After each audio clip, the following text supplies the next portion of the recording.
제 이름은 이수진입니다. 올해로 어느덧 69회를 살았군요. 거울 앞에 서면 이제는 검은 머리보다 하얀 서리가 내려앉은 머리카락이 더 익숙해진 노인이 되었습니다. 젊은 시절 남부지방의 따뜻한 흙냄새를 뒤로하고 서울이라는 거대한 도시로 시집을 왔던 게 엊그제 같은데 말입니다. 남편 문덕 씨와 어깨를 맞대고 서울 변두리에서 아등바등 살아온 세월이 벌써 수십 년입니다. 아이들을 키우고 돌아보면 그 긴 세월이 마치 한 줄기 바람처럼 덧없이 지나간 것 같아 가슴 한구석이 서늘해지곤 합니다. 올해 여름은 유난히도 가혹했습니다. 지면을 집어삼킬 듯한 열기가 대지를 달구던 어느 무더운 날, 저와 문덕 씨는 정말 오랜만에 고향집을 찾기 위해 시외버스에 몸을 씌웠습니다. 에어컨조차 제구실을 못하는 낡은 버스는 국도를 따라 덜컹거리며 시골길을 달렸습니다. 창밖으로 아지랑이가 피어오르고 열기로 가득 찬 공기가 창밖으로 아지랑이가 피어오르고 열기로 가득 찬 공기가 차 안을 메웠지만 고향에 간다는 설렘과 묘한 불안감이 교차해 드디어 도착한 고향 어길. 버스에서 내리는 순간 저는 그 자리에 얼어붙고 말았습니다. 제 눈앞에 펼쳐진 것은 제가 평생 기억하고 그리워하던 그 정겨운 청기와 올린 구택이 아니었습니다. 수십 년의 세월을 견디며 우리 가족의 웃음과 눈물을 지켜봐주던 그 든든한 집은 그 든든한 집은 같은 소리를 내며 짙어의 집안을 사정없이 두들기고 있었습니다. 펜스 안쪽에서는 누런 먼지가 회오리치며 쿵 땅을 울리는 그 굉음은 마치 제 심장을 직접 때리는 것 같아 가슴이 울렁거렸습니다. 철암 위에는 커다란 글씨로 플래카드가 걸려 있었습니다. 철도 고가와 및 직선화 공사 구간. 사실 이 일은 벌써 10여 년 전부터 마을 사람들의 입에 오르내리던 이야기였습니다. 보상금 문제니 계획 수정이니 하며 지지부진하게 미뤄지던 일이었습니다. 그래서 설마 했는데 올해 여름이 되어서야 정말로 공사가 시작된 것이었습니다. 저는 펜스 앞에 멍하니 서서 흐릿해지는 눈을 비랬습니다. 심장 깊숙한 곳을 누군가 무거운 돌덩이로 짓누르는 것 같았습니다. 저 안쪽, 지금은 먼지, 구름에 가려진 저곳에는 원래 우리 어머니가 가장 아끼던 앵두나무가 있었습니다. 매년 초여름이면 가지마다 보석 같은 빨간 알갱이들이 주렁주렁 매달려 아이들의 손길을 기다리곤 했지요. 담벼락을 타고 올라가던 나팔꽃은 또 어떠했습니까? 매년 여름이면 보랏빛, 분홍빛 꽃망울을 터뜨리며 나무 울타리를 칭칭 감아 올리던 그 강인한 생명력이 눈에 선합니다. 그 마당에서 저와 형님은 쪼그리고 앉아 다 따온 채소를 다듬고 콩을 까곤 했습니다. 아이들은 뭐가 그리 즐거운지 마당 끝에서 끝까지 바람개비처럼 뛰어다녔고 그 웃음소리는 처마 끝 풍경소리처럼 맑게 울려 퍼졌지요. 그런데 이제는 그 모든 것이 사라졌습니다. 코끝을 찌르는 매캐한 흙먼지와 녹슨 철근 냄새만이 이곳이 예전의 집이었음을 증명하고 있을 뿐이었습니다. 남편 문덕 씨가 다가와 제 어깨를 가만히 감싸주었습니다. 수진아, 그만 가자. 그의 목소리는 모래알을 삼킨 듯 거칠고 갈라져 있었습니다. 하지만 정작 그의 시선 또한 저 차가운 펜스 너머를 떠나지 못하고 서성거리고 있었습니다. 저는 움직일 수 없었습니다. 바람에 날려온 흙먼지가 얼굴을 때리고 눈으로 파고들었습니다. 눈가가 화끈거리고 따가워졌습니다. 하지만 저는 알고 있었습니다. 제 눈을 아프게 하는 것은 흙먼지가 아니라 가슴속 깊은 곳에서 차오르는 형언할 수 없는 신선함이라는 것이요. 제가 이 집 마당을 처음 봐봤던 것은 4~5 년 전의 일이었습니다. 남편과 결혼하여 양씨 집안의 며느리로 들어오던 날이었지요. 당시 저는 갓 20살을 넘긴 세상 물정 모르는 철부지 처녀였습니다. 연신 고개를 숙이고 수줍어하며 들어선 그 집은 대단히 으리으리한 기와집은 아니었지만 주인의 손길이 다 정갈하고 단정한 모습이었습니다. 7칸짜리 작은 방들이 나란히 이어져 있었고 집 앞 공터에는 싱싱한 채소들이 자라고 있었습니다. 마당 한쪽에는 가수악한 벼들이 따스한 햇볕을 받으며 말라가고 있었지요. 부엌 아궁이 옆에는 장작더미가 산처럼 쌓여 있었고 가마솥 뚜껑은 매일 닦아낸 듯 반질반질하게 윤이 났습니다. 그리고 바로 그날 그 부엌 옆 우물가에서 저는 제 인생에서 가장 잊을 수 없는 사람, 형님 김수경 씨를 처음 만났습니다. 형님은 문덕 씨보다 5살이 많았지만 그 어깨에 짊어진 삶의 무게는 좋기 부모님 세대와 맞먹어 보였습니다. 그날 형님은 떼약볕 아래 우물가에서 빨래를 하고 있었습니다. 커다란 고무대야에는 땀 냄새가 배인 셔츠와 논밭에 흙이 잔뜩 묻은 바지들이 수북이 쌓여 있었습니다. 눈을 뜨기조차 힘든 강렬한 태양이 내리쬐고 있었지만 형님은 허리를 굽힌 채 묵묵히 빨래를 비벼 빨고 있었습니다. 관자놀이를 타고 흘러내린 땀방울이 턱 끝에서 뚝뚝 떨어지고 있었지요. 저는 새댁이라는 이름이 무색하게 어쩔 줄 몰라 하며 우두커니 서 있었습니다. 도와드려야 할지 인사를 먼저 해야 할지 발이 떨어지지 않았습니다. 그때 형님이 고개를 들어 저를 바라보았습니다. 그리고 환하게 웃으며 말씀하셨지요. 수진아, 서 있지 말고 이리 온. 이제 우리 한 가족인데 서먹해 할 거 없다. 그 웃음, 저는 죽을 때까지 그 웃음을 잊지 못할 것입니다. 그 미소에는 세상에 대한 원망도 자신의 고단함에 대한 비굴함도 없었습니다. 그저 고향 마을의 느셔름, 바람처럼 온화하고 따뜻했습니다. 시간이 흐르며 저는 알게 되었습니다. 형님의 인생이 어떻게 한 땀 한 땀 타인을 위해 접혀 들어갔는지를 말입니다. 형님은 아주 어릴 때부터 자신보다 남을 먼저 생각하는 사람이었습니다. 부모님이 들판에서 허리가 휘도록 일하실 때 형님은 집에서 어린 동생들을 돌봤습니다. 동생이 시험이라도 있는 날이면 형님은 한밤중에 희미한 등잔불 아래서 동생의 해진 옷감을 꿰매고 또 꿰냈습니다. 제가 시집 온 이후에도 형님은 항상 집안에서 가장 먼저 일어나고 가장 늦게 잠드는 사람이었습니다. 동도 트지 않은 새벽, 형님은 이미 부엌으로 나가 아궁이에 불을 지피고 식구들이 먹을 커다란 솥 가득 고구마죽을 끓였습니다. 저녁이 되어 밭일이 끝나도 형님의 일과는 끝나지 않았습니다. 마당을 정리하고 시어머니를 도와 모를 깃는 일은 오롯이 형님의 몫이었습니다. 그때 저는 깨달았습니다. 형님은 단순히 집안의 큰딸이 아니라 이 집을 지탱하는 거대한 기둥이었다는 것을요. 지금 이 황량한 공사 현장 앞에 선이 가슴이 떨려옵니다. 수십 년의 노고와 우리 가족의 웃음소리가 저 차가운 흙바닥 밑에 영영 묻혀버리는 것만 같습니다. 문덕 씨가 깊은 한숨을 내쉬며 나직이 읊조렸습니다. 누님, 그는 말을 잊지 못했습니다. 하지만 저는 그 침묵 속에 담긴 남편의 마음을 누구보다 잘 압니다. 사람들은 흔히 말합니다. 집이란 그저 벽돌과 기와로 이루어진 건물일 뿐이라고, 허물어지면 그만이라고요. 하지만 우리에게 이 집은 단순히 비바람을 피하는 장소가 아니었습니다. 한 가족의 운명이 얽혀있고 차마 다 말로 하지 못한 수많은 인정과 희생이 숨쉬는 곳이었습니다. 저는 남편의 거칠어진 손을 살며시 맞잡았습니다. 그리고 마음속으로 옹얼거렸습니다. 형님, 우리의 이야기는 사실 형님이 14살 되던 그해 여름부터 시작되었지요. 그때는 1960년대 초반이었습니다. 시골 살림이라는 게 말도 못하게 척박하던 시절이었지요. 마을 사람 대부분이 논농사와 밭농사에 매달려 하루하루를 연명했습니다. 남자들은 여름 떼약볕 아래서 등이 타들어 가도록 일했고 여자들은 모내기와 추수를 거두는 것은 물론 아이들을 돌보고 삼시세끼를 차려내느라 손톱이 다 닳았습니다. 그저 입에 풀칠이나 하면 다행이었지. 아이를 계속 학교에 보낸다는 것은 그 시절 시골 사람들에게는 정말이지 사치스러운 꿈이었습니다. 그해 형님은 고작 중학교 1학년이었습니다. 공부를 곧잘 하던 형님이었지만 가난이라는 그림자는 어린 소녀의 꿈을 허락하지 않았습니다. 아버님 김천수 씨는 어머니 허비련 씨에게 무거운 목소리로 말씀하셨지요. 논농사 수확은 한계가 있고 막내 문덕이 놈 저놈이라도 제대로 가르치려면 수경이는 그만두게 해야겠어.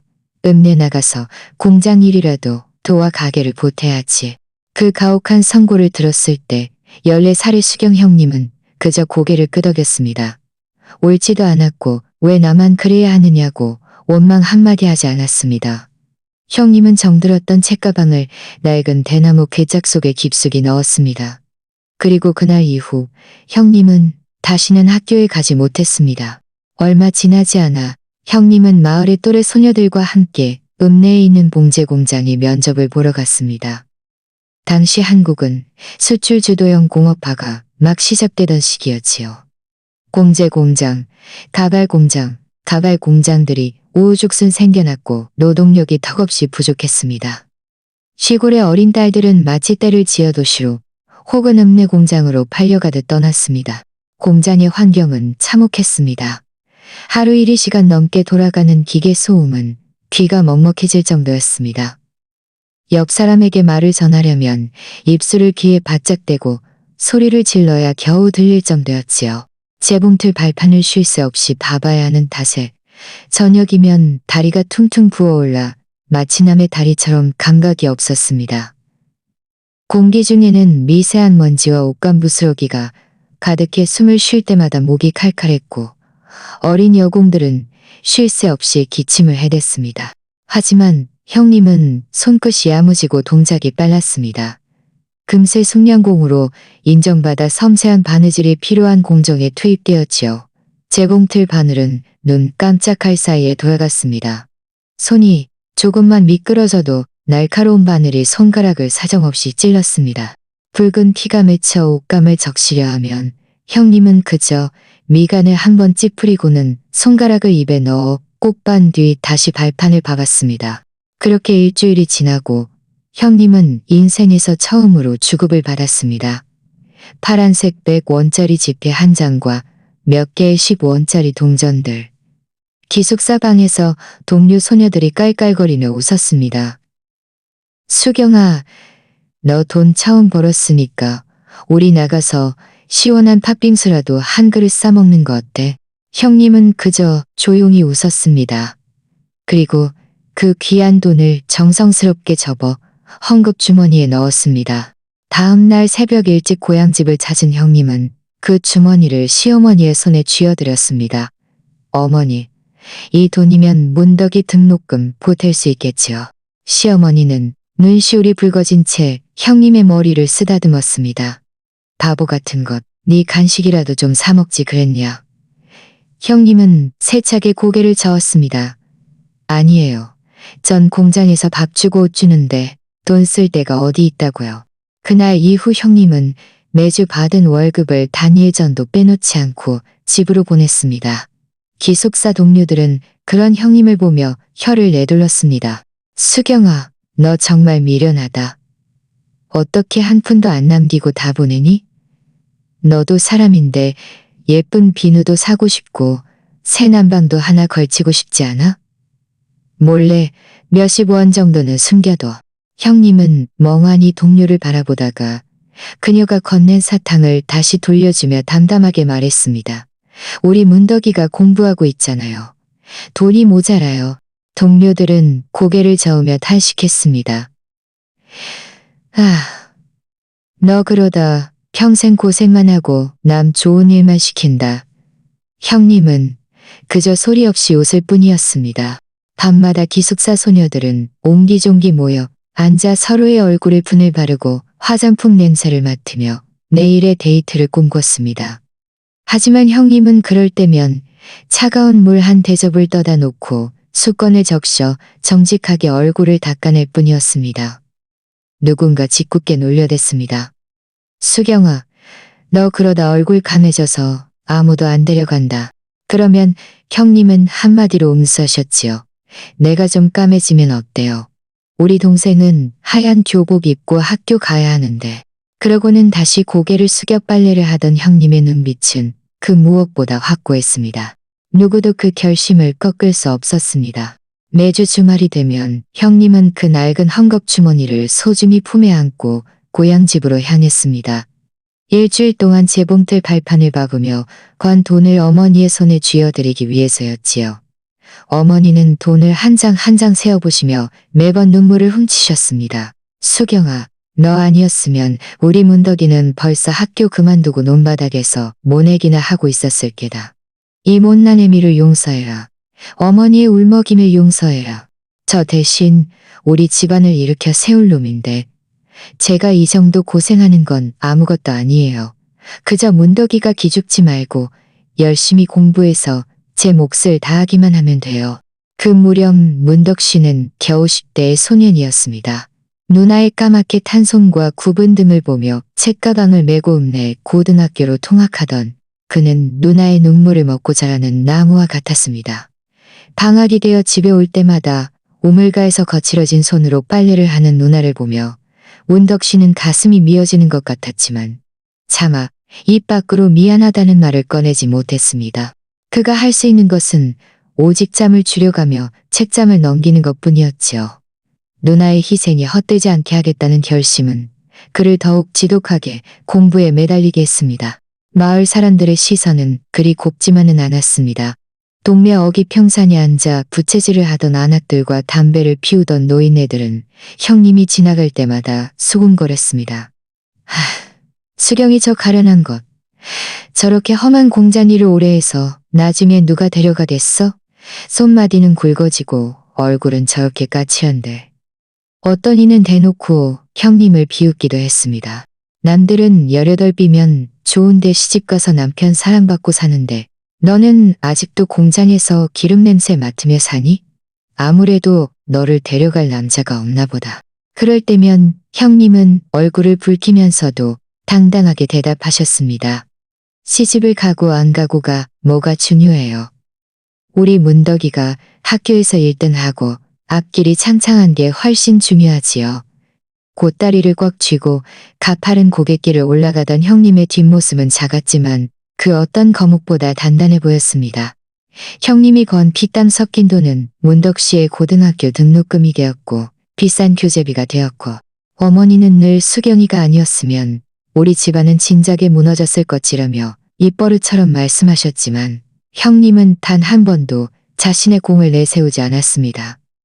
그저 동생에게 공부 열심히 해라. 나중에 이 누나를 실망하게 하면 안 된다라고 나직이 말할 뿐이었죠.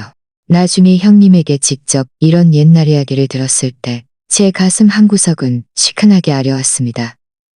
14살 소녀가 처음 받은 월급을 통째로 집에 바치고 남들은 화장품을 사고 연애를 꿈꿀 나이에 재봉틀 소음에 묻혀 청춘을 보냈다는 사실이 믿기지 않았습니다.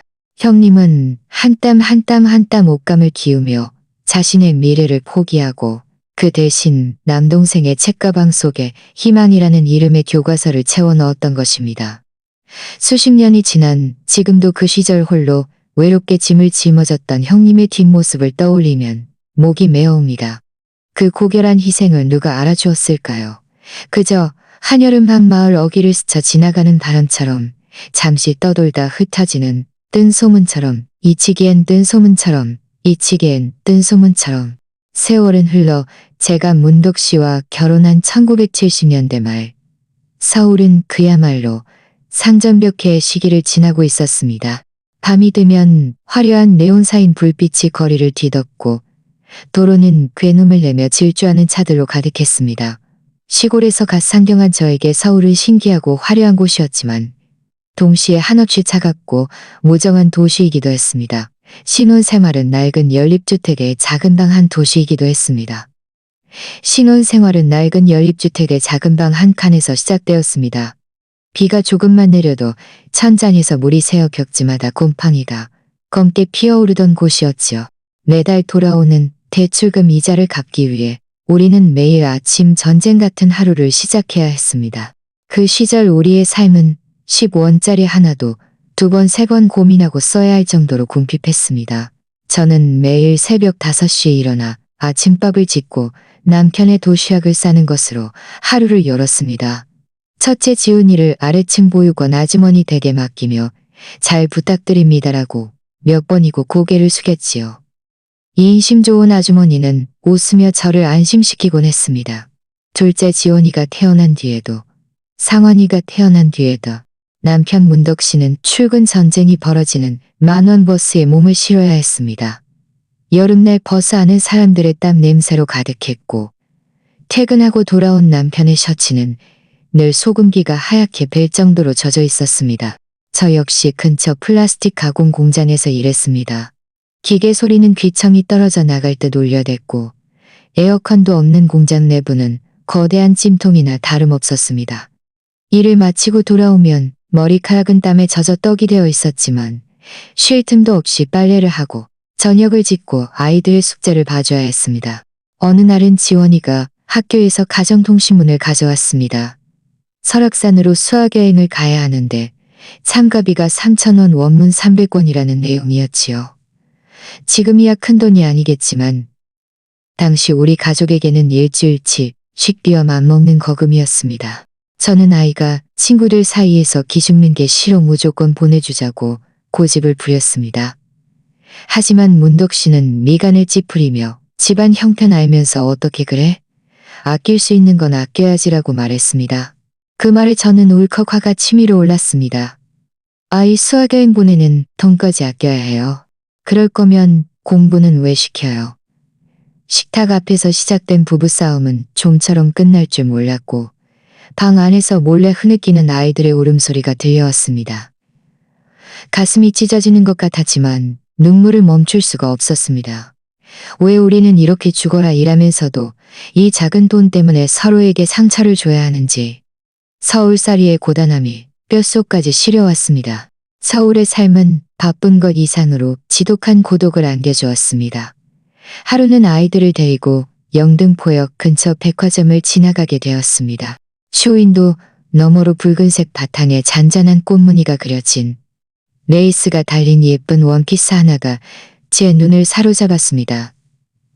가격표를 보니 2만 원, 원문 2,000원이 훌쩍 넘더군요. 엄마, 저거 입으면 정말 예쁘겠다. 라고 말하는 지원이의 손을 이끌고 저는 서둘러 자리를 피했습니다. 가자. 저런 건 우리 같은 사람이 입는 게 아니야. 너무 비싸다. 보석 가게에 반짝이는 반지와 목걸이를 반짝이는 반지와 목걸이를 볼따리는 반지와 목걸이를 반지와 목걸이를 볼짝이는 가정부라는 전작이기 때문에도 일어났습니다. 이웃집이 컬러 텔레비전을 샀다는 소식에 동네 아이들이 오르르 몰려가 만화 영화를 보곤 했습니다. 우리 지훈이가 시무룩한 표정으로 돌아와 물었지요. 엄마, 왜 우리 집은 아직도 흑백 텔레비전이야? 엄마, 왜 우리 집은 색깔이 다 나오던데?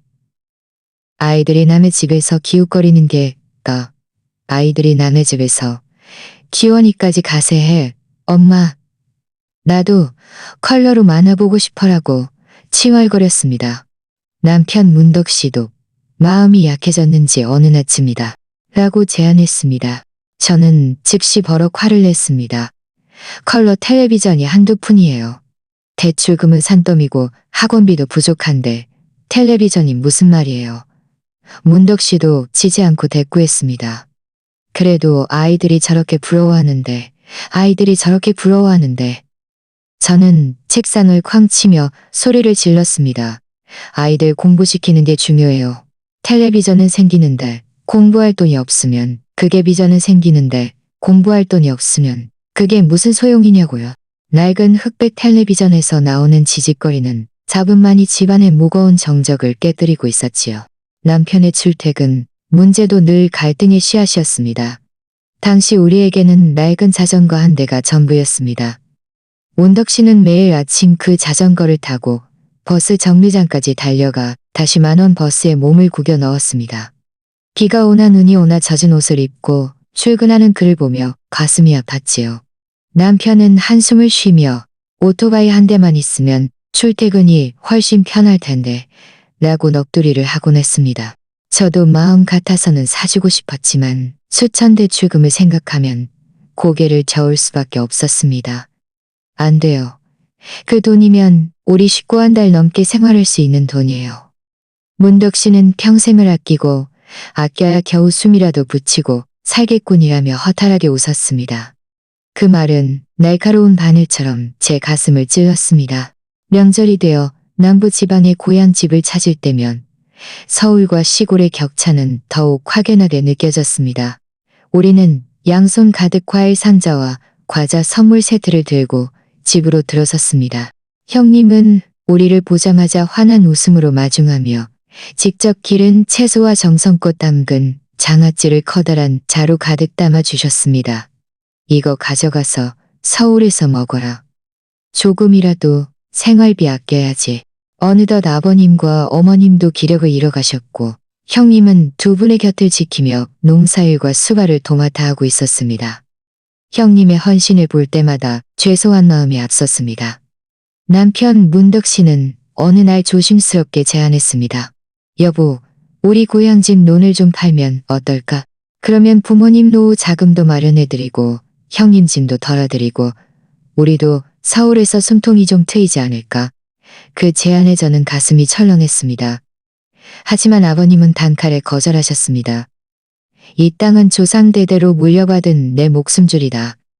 절대로 못 판다. 어머님 역시 평생 흙 파먹고 산 사람들이 땅을 팔면 어떻게 살겠냐며 고개를 저으셨습니다. 지금 돌이켜보면 그 시절 서울에서의 삶은 마치 멈추지 않는 재봉틀 발판을 밟는 것과 같았습니다. 마음은 늘 팽팽하게 긴장되어 있었고 낮에는 육아와 가사 노동으로 하루하루를 간신히 버텨냈습니다. 고요한 밤이 찾아오면 문득문득 그런 생각이 들었습니다. 우리는 서울에서, 형님은 시골에서 각자의 방식으로 치열하게 살아가고 있지만 결국 우리는 같은 운명의 끈을 붙잡니다. 결국 우리는 같은 운명의 끈을 붙잡고 있는 게 아닐까. 끈의 한쪽 끝에는 고단한 땀방울이, 다른 한쪽 끝에는 고단한 땀방울이, 다른 한쪽 끝에는 고단한 땀방울이, 다른 한쪽 끝에는 무심한 세월은 멈추지 않고 흘러 어느덧 1990년대 초반에 접어들었습니다. 서울의 고층 빌딩들이 하늘 높은 줄 모르고 세상은 풍요를 노래하고 있었지만 우리 고향집의 시간은 서글프게도 저물어가고 있었습니다. 아버님과 어머님의 머리카락은 이미 서리가 내려앉은 듯 하얗게 샜고 정정하던 등은 세월의 무게를 이기지 못해 청천벽력 같은 소식이 들려왔지요. 그러던 어느의 머리카락을 이기지 못해 자꾸만 굽어갔지요. 다행히 목숨은 건지셨지만 몸의 절반이 굳어버려 혼자서는 돌아눕지도 못한 채 휠체어에 의지해야 하는 처지가 되셨습니다. 어머님 역시 상황은 좋지 않았습니다. 오랜 세월 논밭을 누빈 대가로 지독한 관절염을 얻으셨고 고혈압과 당뇨까지 겹쳐 몇 걸음만 걸어도 숨이 턱 끝까지 차올라 헐떡이셨습니다. 손발은 늘 퉁퉁 부어 있었고 거동이 불편한 남편을 수발하기에는 어머님 스스로의 몸조차 건사하기 힘든 실정이었습니다. 서울에 있던 우리 부부는 소식을 듣고 가슴이 타들어갔습니다. 문덕 씨는 직장에서 밤늦게까지 야근이 잦았고 저 또한 공장에서 잔업을 마치고 밤차를 타고 집에 오면 자정을 넘기기 일쑤였습니다. 어머님의 가냘픈 목소리가 수화기를 타고 들려올 때마다 제 가슴은 날카로운 손톱에 긁히는 것처럼 아팠습니다. 우리는 몇 번이고 부모님께 간곡히 권했습니다. 아버지, 어머니, 차라리 서울로 올라오세요. 저희가 좁아도 어떻게든 모실게요. 그래야 병원 다니기도 편하고 저희가 곁에서 돌봐드릴 수 있잖아요. 하지만 부모님은 고집스러울 정도로 고개를 저으셨습니다. 서울은 공기도 탁하고 답답해서 못 산다. 내 평생이 흙만 보고 살았는데 여기서 떠나는 건 숨통을 끊으라는 소리나 마찬가지야.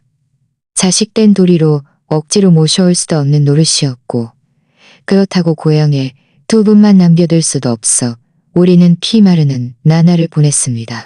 그때 침묵을 깨고 형님 수경 씨가 입을 열었습니다. 그럼 이렇게 하자. 내가 고향집으로 들어가서 두 분을 모실게.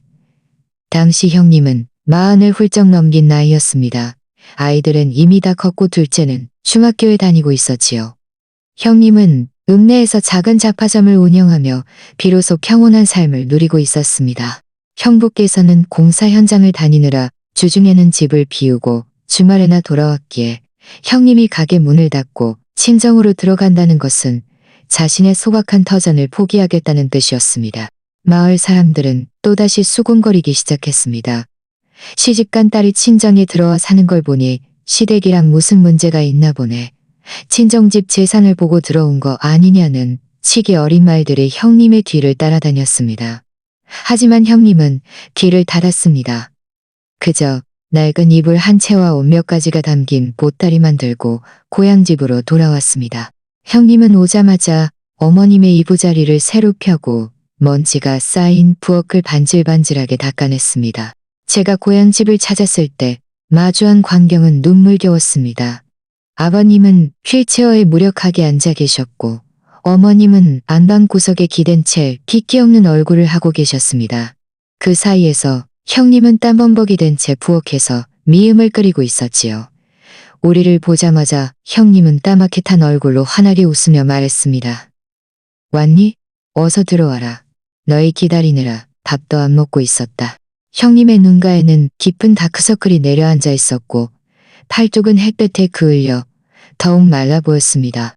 식사 시간이 되자 형님은 아버님 앞에 무릎을 꿇고 앉아 정성껏 미음을 한술 한술 더 드렸습니다. 뜨겁지 않게 입바람을 불어시킨 뒤 아버님의 입가에 묻은 것까지 세심하게 닦아내며 달랬습니다. 아버지, 한 입만 더 드세요. 그래야 기운을 차리고 다시 걸으시죠. 그 광경을 지켜보던 저는 목이 메어 형님에게 조심스럽게 제안했습니다. 형님, 너무 힘드신데 간병인이라도 한 분 쓰면 어떨까요? 형님은 단칼에 손사래를 쳤습니다. 남의 손이 우리 딸 손만 하겠니? 부모님 몸 어디가 아픈지 내가 제일 잘 아는데. 그리고 간병 있으면 한 달에 돈 100만 원은 우습게 깨질 텐데 그 돈 아껴서 너희 서울집게 출근 갚는데 보태라. 그게 나 돕는 길이다. 그게 나 돕는 길이다. 우리보다 형편이 넉넉지도 않으면서 끝까지 자식된 도리를 앞세우는 앞에서는 할 말을 잃었습니다. 우리는 미안한 마음에 매달 3만 할 말을 잃었습니다. 형님은 처음엔 한사코 거절하다가 결국 받아들였지만 그 돈조차 자신을 위해서는 단 1전도 쓰지 않았습니다. 오로지 부모님의 약값과 보양식, 병원비를 위해서만 썼지요. 형님은 구멍난 양말을 꿰매 신으며 살았습니다. 형님, 제발 새 양말 좀 사 신으세요. 라고 제가 속상해하면 형님은 이건 꿰매면 더 튼튼해. 새 양말은 우리 애들 사줘야지라며 빙글에 웃을 뿐이었습니다. 병수발은 하루 이틀의 일이 아니었습니다. 어머님은 결국 침상에서 일어나지 못하는 상태가 되셨고 대소변까지 받아내야 하는 극한의 상황이 찾아왔습니다. 어느 날 예고 없이 고향집을 방문했을 때 저는 형님이 자신보다 무거운 어머님을 번쩍 안아 휠체어로 옮기는 장면을 목격했습니다. 가냘픈 체구로 온 힘을 다하는 형님의 이마에는 굵은 땀방울이 비 오듯 흘렀고 어머님은 아기처럼 형님의 품에 무력하게 안겨 계셨습니다. 제가 달려가 형님, 왜 절 안 부르셨어요? 혼자 이러다 허리 다치시면 어쩌려고요? 라고 소리를 지르자 형님은 땀을 닦으며 도리어 저를 안심시켰습니다. 괜찮다. 내가 하는 게 제일 마음 편해. 너희는 이런 고생 한 번도 안 해봤잖니. 그 말에 저는 서러움과 죄책감이 뒤섞여 왈칵 눈물을 쏟고 말았습니다. 환자를 돌보는 사람에게 가장 무서운 것은 육체의 고통보다 밤의 적막과 고독입니다. 형님은 밤마다 얕은 잠을 자며 아버님의 기침 소리에 벌떡 일어나 물을 떠다 드렸고 어머님이 춥다고 하시면 한밤중에도 아궁이에 불을 때려 나갔습니다. 사방이 고요한 낡은 고택에서 홀로 깨어바람 소리를 들으며 견뎌냈을 형님했을 형님했을 형님했을 형님했을 형님했을 언젠가 한밤중에 제가 전화를 걸었을 때 형님의 목소리는 잔뜩 쉬어 있었습니다. 방금 어머니 요 갈아드리고 나니 땀이 비 오듯 쏟아지는구나. 제가 형님 정말 힘들지 않으세요? 라고 묻자 형님은 한참을 침묵하다가 나직이 말씀하셨습니다. 힘들지. 하지만 내가 안 하면 누가 하겠니? 부모님 자식인데 당연한 거지. 그 한마디가 제 가슴에 박혀 그날 밤 저도 한숨도 잠들지 못했습니다. 마을 사람들의 시선도 바뀌기 시작했습니다. 처음엔 비아냥거렸던 이들도 비가 오나 눈이 오나 변함없이 부모님을 섬기는 형님의 모습에 고개를 숙였습니다. 수경 씨 같은 효녀가 어딨나. 저 집 부모님은 자식 복 하나는 끝내준다는 칭송이 들려왔고 이웃들은 가끔 물을 길어다 주거나 장작을 패주며 형님의 짐을 덜어주려 했었습니다. 그러나 그 누구도 형님이 짊어진 근원적인 고독과 노고를 대신해 줄 수는 없었습니다. 우리는 명절이나 주말에나 겨우 내려가 형님이 차려준 밥상을 마주했습니다. 형님은 몸이 10개라도 모자란 상황에서도 우리가 가면 항상 고기 반찬과 맛있는 미역국을 끓여놓고 기다리셨습니다. 서울서 고생 많은데 많이 먹어라라며 웃어주던 형님. 그 밥상은 형님의 살점을 떼어 차인 것 같아 목구멍으로 넘기기가 참으로 힘들었습니다. 아버님은 그의 유난히 추웠던 겨울밤 잠결에 조용히 숨을 거두셨습니다. 형님은 아버님 곁을 지키며 목 놓아 오셨고 뒤늦게 달려온 문덕 씨는 평온하게 잠든 아버님의 얼굴을 부여잡고 오열했습니다. 평생의 동반자를 먼저 보낸 어머님의 기력은 급격히 세잔해졌습니다. 마치 바람 앞에 등불처럼 금방이라도 꺼질 듯 위태로워 보였고 결국 완전히 자리에 누워 형님이 떠넣어주는 집안에는 늘 매캐한 한약 냄새와 미음 냄새 그리고 환자의 눅눅한 땀 냄새가 배어 있었습니다. 형님은 눈에 띄게 수척해졌고 말 한마디를 내뱉는 것조차 힘에 부쳐 보였지만 우리가 가면 언제나처럼 어서 와라. 엄마가 기다리신다며 억지 미소를 지으셨습니다. 어머님은 이미 정신이 혼미한 와중에도 문덕 씨만 오면 그 앙상한 손을 뻗어 아들의 손을 꼭 잡으셨습니다. 어머님의 마지막 날이었습니다. 어머님은 덜덜 떨리는 손으로 문덕 씨의 손을 꽉 쥐고 가쁜 숨을 몰아쉬며 간신히 말씀하셨습니다. 문덕아, 누님이, 저 누님이 고생을 정말 많이 했다. 형님은 어머님의 머리칼을 쓸어 넘기며 눈물을 훔치셨습니다. 어머님은 우리 모두를 한 번씩 응시하시더니 무언가 중대한 결심을 한 듯한 눈빛으로 문덕 씨를 다시 바라보셨습니다. 그리고 입술을 달달 떨며 마지막 힘을 짜내어 말씀하셨습니다. 앞으로 너희는 절대 수경이의 공을 잊지 마라. 이 집을. 어머님은 말을 끝맺지 못한 채 눈물을 흘리며 눈을 감으셨습니다.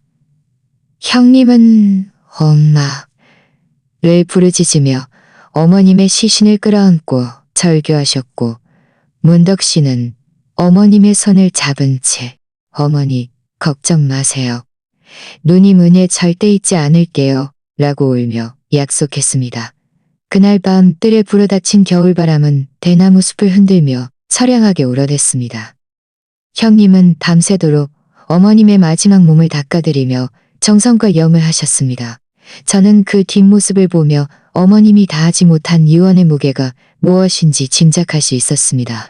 장례를 치르고 난 뒤 고향 집은 무서우리만큼 조용해졌습니다.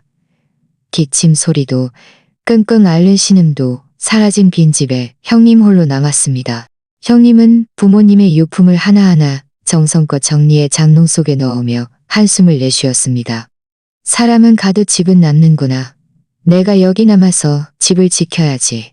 안 그러면 금방 흉가가 될 거야. 그렇게 형님은 아무도 없는 낡은 고택에 홀로 남아 돌아가신 부모님의 온기를 지키는 마지막 파수꾼이 되기로 결심하셨습니다. 세월의 흐름은 막을 수 없는 것이어서 어느덧 2010년 즈음에 이르렀습니다. 고요하던 마을에 낯선 바람이 불어오기 시작한 것도 그 무렵이었지요. 처음엔 그저 장터에서 오가는 장꾼들의 실없는 농담인 줄로만 알았습니다. 읍내에 나갔던 노인들이 철도가 고가화된다더라. 우리 마을 논밭이 다 도시계획에 들어간다더라. 며 수군거리는 소리가 들려왔습니다. 그러던 어느 날 면사무소 게시판에 커다란 공고문이 붙었습니다. 철도 직선화 및고가와 공사 계획과 그에 따른 주민 설명회 개최를 알리는 내용이었지요. 평화롭던 마을은 순식간에 벌집이 날리는 순식간에 벌집을 쑤셔놓은 듯 발칵 뒤집혔습니다. 평화롭던 마을은 순식간에 벌집을 쑤셔놓은 듯 발칵 뒤집혔습니다. 거기다 읍내에 새로 짓는 30평짜리 아파트 입주권까지 준다는 고문. 누군가는 자식들 전셋값 걱정을 덜었다며 입이 귀에 걸리도록 웃었고, 누군가는 그깟 돈 몇 푼에 대대손손 물려받은 땅을 내줄 수 없다며 핏대를 세웠습니다. 하지만 형님 주경 씨는 달랐습니다. 서울에 있는 우리에게 전화를 걸어온 형님은 걱정 안 되세요. 서울에 있는 우리에게 전화를 걸어온 형님은 곡소리는 평소와 다름없이 덤덤했습니다. 마을이 보상금 얘기에 시끄럽긴 하더구나. 라고 묻자 형님은 창밖에 먼 산이라도 보듯 나직하게 말씀하셨습니다. 집이란 건 그저 비바람 피하고 잠자는 곳일 뿐이다. 부모님 다 떠나신 이 낡은 집, 나라에서 가져간다는데 내가 무슨 힘이 있겠니? 그저 흘러가는 대로 둬야지. 그러나 마을의 풍경은 형님의 평온함과는 정반대로 흘러갔습니다. 등기가 누구 이름으로 되어기 시작했고, 수십 년간 의좋게 지내던, 수십 년간 의좋게 지내던, 이좋게 지내던, 수십 년간 의좋게 지내던 며 서로의 멱살을 잡는 일이 예사실이 되었지요. 한평생 이웃 사촌으로 지냈던 이들이 보상금 몇 푼에 법원에 드나들고 남보다 못한 원수가 되어버리는 광경은 참혹했습니다. 서울에 있던 우리 부부의 마음도 흔들리지 않았다면 거짓말이겠지요. 퇴근하고 돌아온 남편 문덕 씨는 타미덕 씨는 땀에 젖은 셔츠를 벗어 던지며 소파에 털썩 주저앉았습니다. 여보, 보상금이 6억의 아파트 한 채라는데 그것은 탐욕이라기보다는 평생 대출금에 허덕이며 살아온 가장으로서 느낀 처절한 흔들림이었을 것입니다. 그 집은 남편이 태어나 자란 곳이고 우리 부부의 명절 추억이 깃든 곳이기도 하니까요. 저는 남편에게 말없이 찬물 한 잔을 건넸습니다. 보상금은 형님 앞으로 나오는 거잖아요.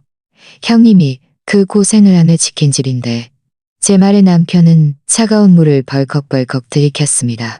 사실 시어머니가 돌아가신 뒤 남편은 이장님과 친척들의 증언 아래 유산 포기, 박사에 서명이 썼습니다.